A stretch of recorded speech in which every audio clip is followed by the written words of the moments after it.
Il y en a beaucoup qui tentent et qui ne reviennent pas. Alors, le lagré, ce n'est pas que pour les femmes. Le lagré, ça a été inventé par un homme. Ça me plaît, j'ai envie de prouver que je peux être aussi forte qu'un mec. Mhm. Bonjour Alexia, merci d'être là aujourd'hui avec moi. Comment tu vas? Très bien. J'aimerais bien commencer avec une petite question que je vais dire piège, mais non, c'est pas une question piège, ça va, tranquille. Si tu devrais être un super-héros, tu serais qui et pourquoi? Qui et pourquoi? Euh, J'aime bien Iron Man, Ok, même si c'est un homme. J'aimerais bien être Iron Man. pourquoi? Parce que Tony Stark a quand même la classe. C'est vrai. Et le mec est intelligent, il peut voler et il a une armure de badass. Donc moi, ça me plaît bien. J'aime. Moi, en plus, j'adore Iron Man. C'est un de mes préférés. C'est mon Avengers préféré. Ok, parfait. Et, Mais en vrai, maintenant, est-ce que tu pourrais te présenter? alors, je m'appelle Alexia, j'ai 37 ans. Aïe. Non, pas du tout. J'ai 37 ans, je suis coach sportive. Et j'ai un studio dans le centre de Nice, un studio dans lequel on fait de l'aérox et du lagré. Tu pourrais nous dire un peu plus de où tu viens, qui es-tu vraiment à part être coach sportif? Alors, d'où je viens des Sables d'Olonne. C'est une petite ville en Vendée. Je suis native de là-bas. Et après, je me suis expatriée sur Paris voilà, avant d'arriver sur Nice. À l'époque, je faisais des études dans l'industrie de la mode. Et en fait, je suis venue sur Paris pour faire mon stage. J'ai fait mon stage en merchandising. Et en fait, je suis jamais repartie. Et comment t'es arrivée après sur Nice? J'ai envie de dire un peu par hasard et pas complètement non plus. Ça s'est fait. On voulait déménager. On en avait marre en fait de Paris donc avec Seb, mon compagnon. Entre-temps, il y a eu les confinements successifs. Et voilà, suite à ça, on avait envie de quitter Paris en fait. On avait envie de plus d'espace, on avait envie de se rapprocher de la mer. Ok. Et comment donc t'es arrivée après ton travail intérieur à être donc aujourd'hui coach sportif et instructeur de la grille? Ça a été un long cheminement. Je faisais pas mal de sport sur Paris parce que à Paris, les studios de sport, c'est quelque chose qui existe depuis déjà plus d'une dizaine d'années. Donc, moi, ça m'a tout de suite plu, en fait, ce type de concept. Je faisais beaucoup de courses à pied et après, j'ai découvert tout ce qui était bootcamp, Barry's Bootcamp, l'indoor cycling, tous ces trucs-là. Ça m'a énormément plu. Et en parallèle, j'avais un coach perso, parce que je voulais faire de la musculation. Ok. Et à l'époque, il n'y avait pas beaucoup de filles qui faisaient de la muscu. Il y avait beaucoup d'hommes qui s'entraînaient à la salle. Et les nanas, c'était plutôt... elles faisaient du cardio, du tapis de course, Mhm. du vélo elliptique. Mais pas trop du squat et du bench, quoi. Et moi, je me suis dit, mais en fait, moi, j'ai envie de le faire. Ça me plaît. J'ai envie de prouver que je peux être aussi forte qu'un mec. Mhm. Bon, en théorie, c'est pas forcément possible, mais voilà, c'était mon ambition. Mais comme j'avais aucune idée de comment faire, enfin comment bien faire, je voulais pas mal faire, tout simplement parce que je me disais, mais en fait, si je fais mal, tout le monde va se foutre de ma gueule. Mhm. Et du coup, j'ai pris un coach. Ok, très bien. J'ai pris un coach et ça a super bien matché, on s'est très bien entendu. On est toujours en contact aujourd'hui et ça a vraiment été un déclic en fait pour moi. Donc j'ai passé plusieurs années en coaching avec lui. Et après, tu t'es inscrit au BPGEPS? Oui, le BPGEPS, je me suis inscrite du coup juste après le confinement en fait quoi. Et j'ai passé mes TEP, en fait mes tests d'entrée au BPGEPS, juste quand les salles de sport ont eu le droit de réouvrir. Ok. Ah ouais, si on pense, c'est bizarre, non? Qu'on était enfermés, on pouvait pas sortir. Ouais. C'est quand même bizarre. Aujourd'hui, je sais pas si je pourrais le revivre, tout ça. En même temps, ça nous a paru tellement improbable à l'époque Mhm. que finalement, ça nous paraît encore improbable aujourd'hui, mais en fait, on l'a vécu, on l'a fait, donc Mais donc après, tu es devenu coach sportif ouais. et tu es aussi instructeur de la grille. Comment tu as Oui. connu le Lagri et si tu peux nous expliquer un peu ton parcours sur le Lagri. Alors, sur le Lagré, j'ai connu ça en 2019, début 2019, quand c'est arrivé à Paris en fait. Mhm. C'est une copine coach justement qui m'a dit, ouais, j'ai essayé un truc, vas-y, je suis sûre que ça va te plaire. c'est un peu comme du pilates, mais un peu comme de la musculation. Et elle m'a dit, tu vas avoir mal aux abdos, tu vas avoir mal partout. Essaye, je suis sûre que c'est ta came. Ok. Donc, elle s'était pas trompée. Je suis allée essayer et tout de suite, ça a été le coup de cœur. Je me rappelle, j'avais réservé un cours Abs and Upper Body. J'avais fait exprès parce que c'était un dimanche soir et que le dimanche matin, je courais. Je fais toujours ma sortie longue le dimanche matin et je me suis dit, ok, si le truc me laisse des traces, on va éviter de trop massacrer les jambes et on va se concentrer sur le reste. Et j'ai eu mal aux abdos, mais je pense pendant une semaine. J'avais l'impression que mon corps allait partir et en même temps rester à un autre endroit. Enfin, c'était un peu étrange comme sensation, mais j'ai vraiment, vraiment beaucoup aimé. Comment tu t'es dit, ok, je veux être un trainer dans le Lagré?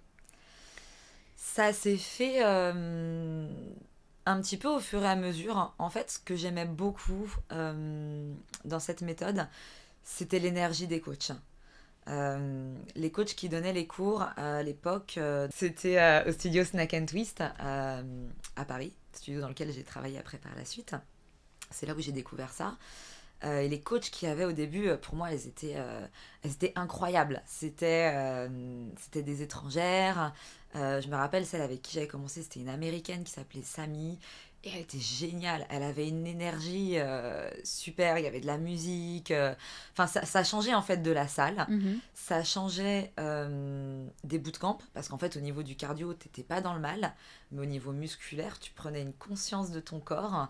Et en plus, il y avait ce côté un peu divertissant, quoi. Mhm. Et du coup, je me disais, waouh, un jour, j'aimerais bien leur ressembler, en fait, à ces Ok. filles-là. J'aimerais bien être comme ça.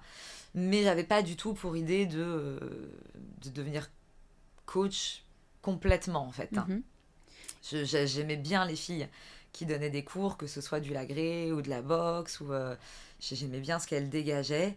Et je me disais, waouh, un jour, moi aussi, j'aimerais bien être sur cette estrade quand même. J'aimerais bien être là à parler dans le micro. Ok, c'est très intéressant.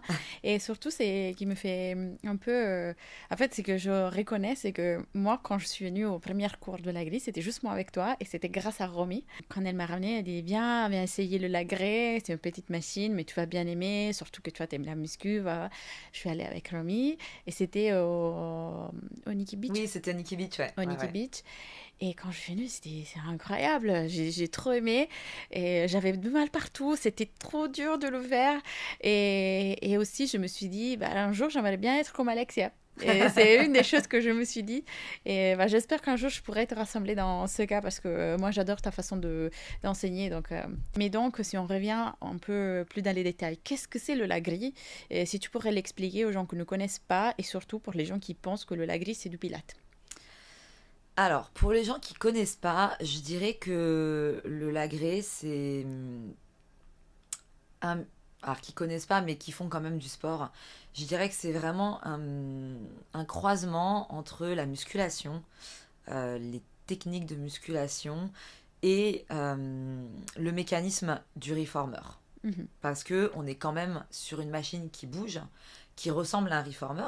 On va pas se mentir, c'est inspiré d'un reformer qui a été retravaillé, qui a été amélioré au fur et à mesure des années, puisque maintenant le lagré ça existe depuis plus de 20 ans aux États-Unis.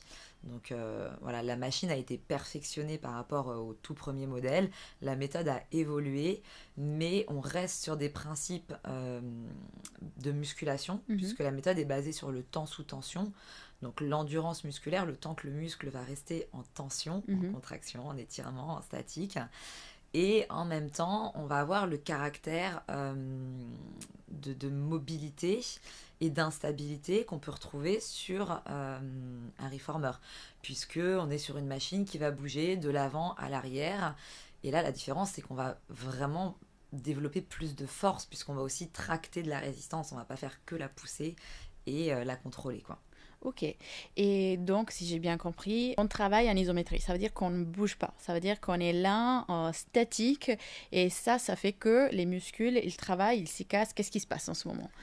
Alors, tu ne fais pas que de l'isométrie, hein. Mhm. Le principe, c'est que tu restes tout le temps en mouvement. Mhm. En mouvement, avec des petites phases d'isométrie, Mhm. avec des petites phases de pulse, donc sur des répétitions partielles, des amplitudes partielles, pour garder vraiment cette tension. Mais comme on relâche jamais, le muscle, en fait, il va saturer beaucoup plus vite. C'est un petit peu comme si tu restais, en fait, avec une poulie à la salle de muscu pendant 50 minutes et que tu enchaînais les exercices comme un flow de yoga avec une poulie.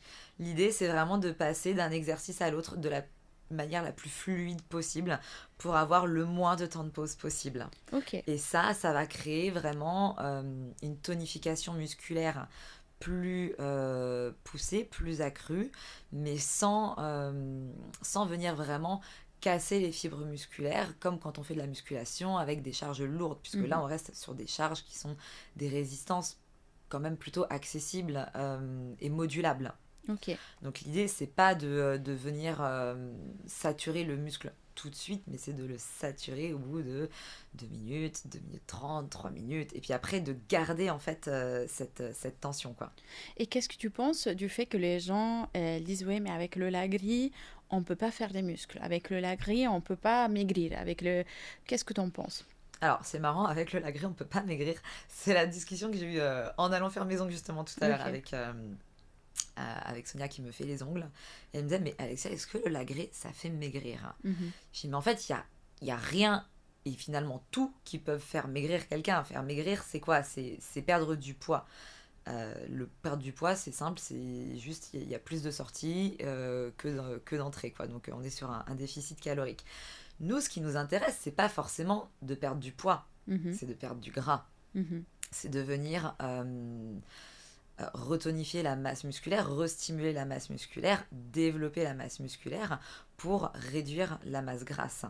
Alors bien évidemment, on ne prendra pas autant de masse musculaire que si on fait des cycles classiques d'hypertrophie en musculation. Oui.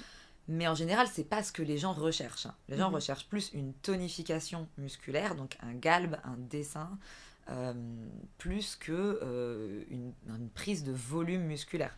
Forcément, quelqu'un qui est débutant, il aura une petite prise musculaire puisqu'il part de zéro. Donc le débutant, on va dire que c'est hyper facile puisqu'il y a forcément quelque chose qui se passe. On passe de je fais rien à je fais quelque chose 1 ou 2 fois par semaine. Oui. Ce qui fait maigrir, c'est que les gens vont adopter un cercle vertueux en fait après. Les filles vont venir 1 fois au début et puis 2 fois par semaine et du coup elles vont être plus endurantes. Leurs muscles, forcément, vont demander, même au repos, plus d'énergie. Donc, ils vont aller chercher un petit peu plus dans les réserves de gras qui sont stockées. Et c'est là où la masse grasse, elle va diminuer. Mais c'est pas quelque chose qui arrive en 1 semaine. En général, on commence à voir les résultats sur les filles au bout de, allez, j'ai envie de dire 5 semaines pour la silhouette. Et celles qui font 2 séances par semaine, au bout de 2, 3 mois, il y en a certaines qui nous disent... bah ouais, en fait, j'ai perdu 4 kilos, 5 kilos, parce que ça m'a permis d'adopter une meilleure hygiène de vie. Et tout ça, c'est un ensemble. C'est sûr que si Exactement. tu fais du lagré tous les jours, mais qu'à côté, tu vas manger McDo et que tu bois du coca, ça fonctionnera pas. Bah oui, mais comme tout, en fait. Comme tout. Exactement. Et bah, c'est très intéressant parce que bah, il y a beaucoup de débats sur ça, sur les gens qui disent ouais, mais en fait, si je veux prendre du muscle, il faut que je fasse ci, il faut que je fasse ça. Mais pour moi, c'est très important d'expliquer qu'en fait, déjà, il faut avoir un bon équilibre de vie en général. Ouais. Et surtout, peut-être, si on veut prendre du muscle, Maëlle va me dire, d'ailleurs, je te dis, ça se dit du muscle, pas de muscle.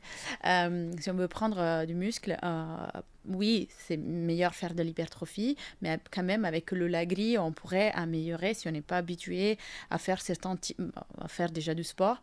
Et surtout, est-ce que le lagris, ça aide pendant la mobilité, la posture, etc. Oui, énormément. Les premiers résultats qu'on voit sur les pratiquantes, en numéro 1, c'est la posture. Mhm. Parce qu'on va travailler vraiment sur du gainage constant. Pas forcément que du gainage comme on l'entend sur les avant-bras ou bras tendus, mais du gainage dans son ensemble. C'est-à-dire que les gens, souvent, ils sont un petit peu avachis, comme ça, les épaules qui rentrent en dedans, parce qu'ils sont assis toute la journée. Mhm. Nous, on va venir au contraire, hop, réouvrir la cage thoracique, se tenir droit, comme au Pilates un petit peu, mais comme on a ce caractère d'instabilité sur la machine, ça va demander à mon corps de gainer, d'engager ma sangle abdominale. Mais pas que ma sangle abdominale, aussi ma sangle scapulaire. Donc vraiment mes épaules, mon dos, sous mes omoplates. Ça va me permettre de tenir droit. Et à ça, on va rajouter des mouvements avec de la résistance et de la tension et du contrôle. Donc plus c'est lent, plus on va réussir à impacter les muscles profonds, les muscles qui sont vraiment situés sur l'ossature, en fait sur le squelette, tous les muscles posturaux, mais pas que, puisque comme on reste très longtemps sur les mouvements, on va aussi venir stimuler les muscles superficiels. C'est ça qui va donner le galbe après à la silhouette. Okay. Donc la posture, vraiment, c'est un des premiers éléments, que ce soit chez les clientes qui viennent en collectif ou celles qu'on peut avoir et ceux qu'on peut avoir en coaching individuel, c'est ce qu'on voit en premier. Okay. Moi, j'en ai beaucoup qui viennent, qui me disent moi, je voudrais travailler sur ma posture parce que je me rends compte que soit avec l'âge, soit avec le rythme de vie sédentaire, je commence un petit peu à m'affaisser et tout. Et non, au contraire, nous, on vient un petit peu réépingler tout ça, quoi. Ok. Est-ce que tu pourrais, s'il te plaît, dire un peu les faux mythes qu'il y a sur le lagré, comme par exemple, le lagré, c'est que pour les femmes? Alors le lagré, ce n'est pas que pour les femmes. Le lagré, ça a été inventé par un homme, par Sébastien Lagré, qui est un Français, qui vit aux États-Unis depuis 25 ans à peu près. Et dans les cours aux États-Unis, il y a franchement quasiment autant d'hommes que de femmes. En France, c'est un petit peu plus lent parce que on apparente ça vraiment au Pilates, un truc très girly, très mignon. On va pas trop travailler, c'est pas un truc où on souffre beaucoup, donc c'est un truc de nana. Encore, on revient au stéréotype. Voilà, les filles sur l'elliptique et les mecs à la muscu. Donc là, on se dit, non, ça c'est un truc de nana. Surtout, j'ai pas envie d'y aller. En plus, faut des chaussettes antidérapantes. Alors, franchement, ça fait un peu trop girly, quoi. Messieurs, on a des chaussettes pour hommes, hein, n'hésitez pas. Hein. Ah oui, en plus, Seb, qui est ton compagnon, il est un instructeur de lagré aussi. De lagré aussi. Et il pratique tous les jours. Et il pratique, pas tous les jours, mais... on pratique assidûment. Et c'est dur. Les hommes qui viennent souffrent. À Paris, j'avais pas mal d'hommes qui venaient quand même au studio et ils souffraient. Il y en a beaucoup qui tentent et qui ne reviennent pas. Parce que c'est dur. Parce que c'est dur. C'est dur et il faut être endurant. Et les hommes ayant quand même une densité musculaire plus importante que les femmes, c'est dur de tenir. C'est dur de tenir lentement. C'est dur d'aller chercher des amplitudes profondes. C'est dur de résister. Et puis tout simplement, on a un seuil de tolérance à la douleur en tant que femme qui est un petit peu plus développé, un petit peu plus accru. Et c'est quoi un autre type de, justement, faux mythe que tu entends et que tu aimerais bien casser? Je suis pas sportive, alors c'est pas pour moi. Qu'est-ce que tu en penses de ça?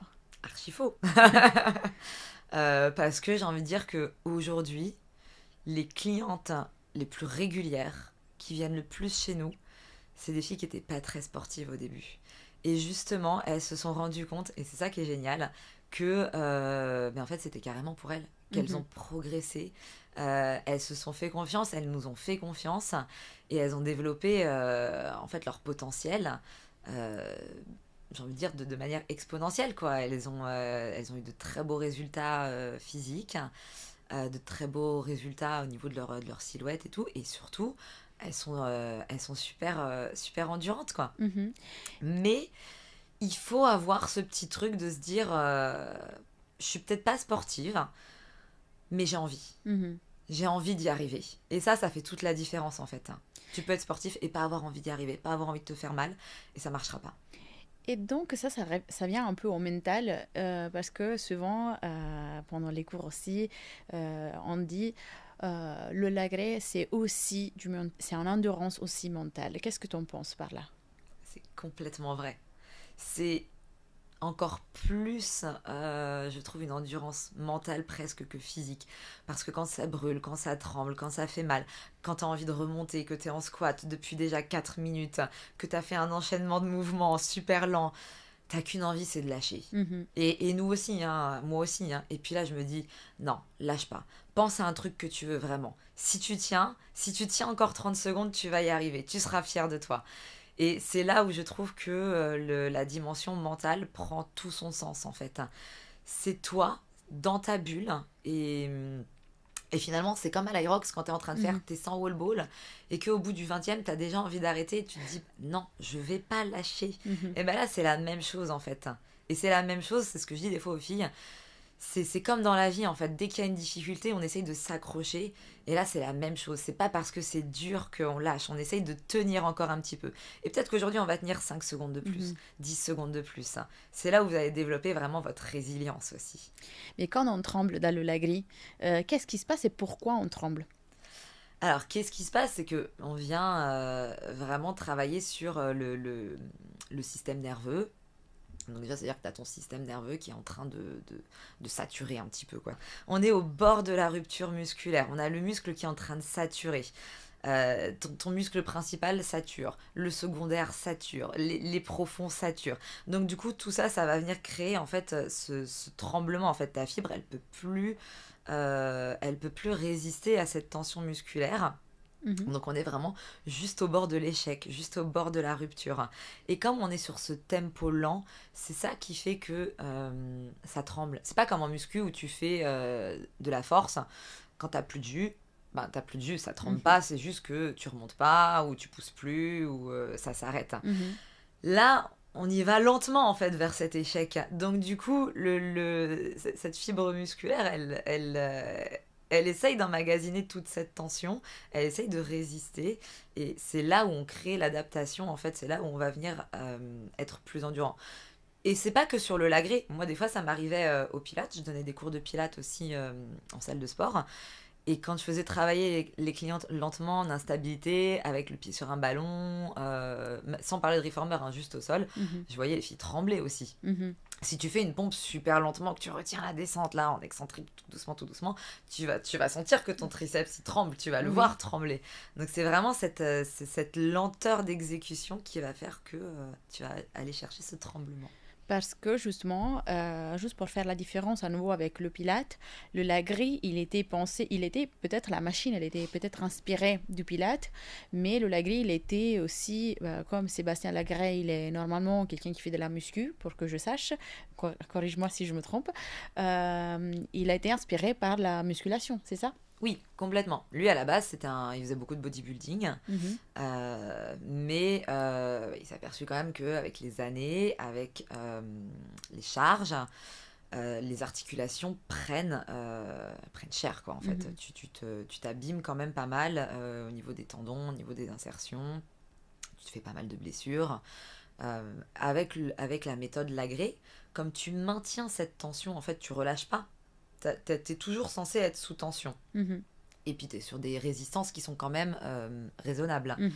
Donc tu vas pas venir abîmer tes articulations, il n'y a pas d'impact sur tes articulations, tu vas pas venir abîmer tes tendons comme on pourrait le faire sur quelqu'un par exemple qui met trop lourd sur un biceps curl et Mhm. qui va relâcher brutalement.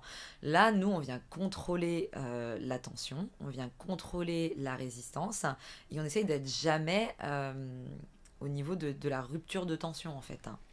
Et là, moi, j'aimerais bien juste dire à tout le monde que déjà, toi, tu es aussi prof de pilates, si je ne me trompe pas, Oui, et que là, on parle de l'agré, mais ce n'est pas parce qu'on parle de l'agré qu'on dénigre le pilate, pas du tout. complètement. C'est juste que c'est vraiment, là, c'est pour différencier les deux choses, parce qu'il y a beaucoup de monde qui pense que c'est la même chose. Oui, la machine, ça pourrait se rassembler, mais c'est pas du tout la même chose. Le pilate, ça vient du fait que, en fait, normalement, les gens, ils vont pour des blessures. Pour le lagré, en fait, c'est différent parce que ça vient d'un autre type de pensée, on va dire. C'est donc une méthode différente, mais ce n'est pas pour autant que le pilate, il est pas bien. Oh, non, non, c'est juste pour les différencier. Euh, Oui, c'est complètement différent. L'un ne se substitue pas à l'autre. Le pilate, il y a beaucoup de méthodes de pilate maintenant aujourd'hui. Il n'y a plus que les méthodes traditionnelles qui étaient effectivement beaucoup basées sur des méthodes de réathlétisation, de réhabilitation musculaire. Aujourd'hui, il y a du pilate moderne, il y a du pilate dynamique, il y a du pilate avec des accessoires. J'ai envie de dire que la grosse différence, c'est surtout que le pilate, c'est basé sur la respiration. Normalement, mhm, c'est un mouvement, une inspiration, une expiration. mhm, Le lagré, c'est différent. On va essayer de respirer en même temps que le mouvement. Bon, maintenant, on va tellement lentement qu'on est souvent obligé quand même de reprendre plusieurs respirations, mais la méthode n'est pas basée sur la respiration. La Mhm. méthode est basée sur le temps sous tension. Les objectifs sont complètement différents. On est vraiment sur quelque chose de plus apparenté fitness que, que réathlétique. Enfin, Mhm. c'est complètement... Mais les deux sont très complémentaires, je trouve. Ok. Et maintenant, si tu aimerais bien un peu, par exemple, nous expliquer ton studio, qu'est-ce que vous offrez et surtout, c'est quoi vos valeurs? Alors, au studio, on a deux activités principales. Donc, une partie avec le Lagré, en cours collectif ou en coaching individuel, et une partie plutôt basée sur l'Irox. Donc, les cours en small group, parce qu'on n'est pas plus que 8 dans nos cours collectifs. Et une grosse partie de ces cours collectifs aujourd'hui, c'est l'Irox. C'est deux choses qui, sur le papier, ont l'air complètement opposées, mais qui se rejoignent sur quand même beaucoup de points. Puisque l'Aerox, c'est aussi un sport d'endurance. Ah oui. C'est pas lent l'Aerox, puisque vraiment on est sur un effort plus explosif, mais ça reste de l'endurance. Mhm. Donc vraiment, c'est un petit peu le fil conducteur entre les deux. Et nous, on est persuadés que la pratique du Lagré nous aide énormément dans nos entraînements Aerox et dans nos performances d'Aerox. Et par rapport au Lagri, euh, comment tu adaptes tes séances pour quelqu'un qui a peur ou c'est nouveau sur ce type de machine ou en général dans le sport? Alors, il y a plusieurs façons d'adapter en fonction des peurs de chaque personne. Mhm. Souvent, les gens ont peur de monter sur la machine. La peur récurrente, en général, c'est celle-ci. Ils se disent, oh là là, moi, j'ai pas trop d'équilibre, je vais pas y arriver. Donc, quand je sens que la personne est pas du tout en confiance, je vais choisir une routine et des mouvements où il y aura moins d'exercices, on va dire, d'équilibre.